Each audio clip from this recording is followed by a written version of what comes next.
What's going on, Jerome's Real Car Rant? And so I came across a post on social, and it was this guy goes around and interviews old people, for lack of a better term, the olds. And basically, like, they go through, like, the number one piece of advice is always life is more than money.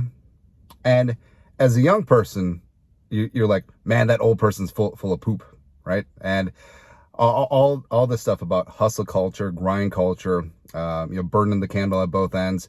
It's really sexy and in vogue right now. And also, not to get into it, but with the economy the way that it is, I feel like most people need like 3 jobs to get by. Anyways, but at the end of the day, they're right.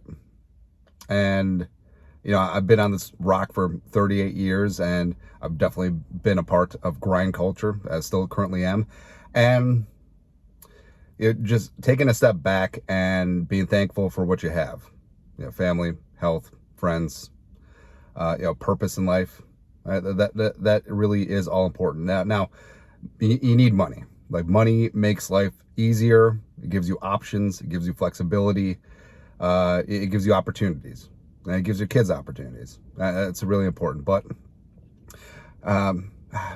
there's, like I say, it's like the only people who remember when you worked late is your kids, right? And I know, so I'm very self-aware. Like, I'm aware that I'm a narcissist, but also I'm aware that I am very bad at work-life balance, and trying to burn the candle at both ends and have multiple jobs and careers, and also growing and showing with this channel and cracking out mock draft 75.6. Like, I'm fully aware that I have a very addictive personality, and I've known it for a long time. That's why I'm very careful when it comes to drinking. I'm very careful because I know that maybe I like it too much.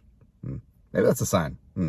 Also, it's one of the reasons why I don't like, I could play some poker, sure, but one of the reasons why I don't like gamble in the pit. Like, well, play a little bit of craps, take that back. But like slot machines, table games, I've seen people, even like people close to me, like really ruin their lives by that. And I know, myself with addictive personality, gotta stay away from that. That's why I've never really gotten into hard drugs. Also, sidebar.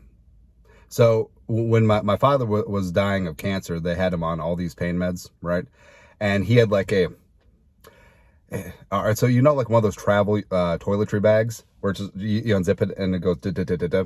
He had one of those with like OxyContin, oxycodone, and for curiosity's sake, I just tried an Oxy one time, and it was the first and only time I've ever tried Oxy. And I had a surgery and injuries, and I've declined it because that one time that I tried it, I knew, knowing my personality, that this would be very, very bad.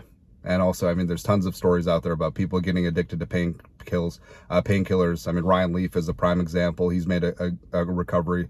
Respect that. But I knew, because it was like sunshine on my brain. I knew that. Also, do you ever meet someone that you're like really attracted to, but you know that this person will ruin your life? Yeah, it was like that with OxyContin. Just like, got to avoid that. What am I talking about? Oh, so it just slowing things down and just like making sure to take time for yourself and also your family is really important, because so we got 3 kids, and the wife and I we got away from having dinner at the table for like a year, right? And so, something as simple as that, because we're into watching like our show, like we were watching Yellowstone or something like that, and so we'd have dinner on the couch, and the kids would be watching their Netflix show or Disney show, or on their tablets, whatever, eating their friggin' ramen noodles, because that's all that they want all the time. But we recently just got back to eating dinner at the table, and no electronics, no TV, no nothing, and it's something that I really value and I really cherish. And yeah, again, it's something small, and it may seem trivial, but sitting down 20, 30 minutes talking about your days, cracking jokes, My middle kid Rocco, like his thing right now is just so he's very aware that he's Asian, but he's half Asian, right? But he likes to make himself look as Asian as possible. So especially when he's like he made a joke and tried to be funny, so he'll make one of his jokes like, knock knock, who's there? Potato. Potato who? Potato, or something like that. And then he'll just like again, it seems silly, but it's amazing. Plus they're really into playing rock paper scissors right now, but it'll be like rock paper scissors nuke. They're just creating things. It's funny, man. But I don't know, like I know that I can definitely get into the weeds with work. I know that I can definitely get into the weeds with content, mock draft 79.2. But I don't know, like I feel like there is a healthy balance. Like this weekend there will be mercifully no. Well, so first off, I know that I definitely get a little bit too much into the weeds when it's like 3 a.m. I have to get up at like 6 for something, and it's like, oh, I'm balls deep in the Dan Brugler beast, reading about a priority free agent wide receiver, Joshua Cephas. He's gonna be the one that takes us to the promised land. We have 2 7th-round picks. That's when you know, just like, okay, maybe we should get some sleep. Yeah. So I don't know, get some sleep, get some steps in, drink some water. Everything in moderation, including moderation. I don't know, man. I don't know. But yeah, so this weekend, like one of my favorite things is like having a picnic with the kids, and weather's going to be great. And we're literally just going to make sandwiches and have some fruit and go out and kick the ball, and it's good times. And I feel like it's very easy to get away from that, especially when you are in grind mode, especially if you have a lot of plates spinning.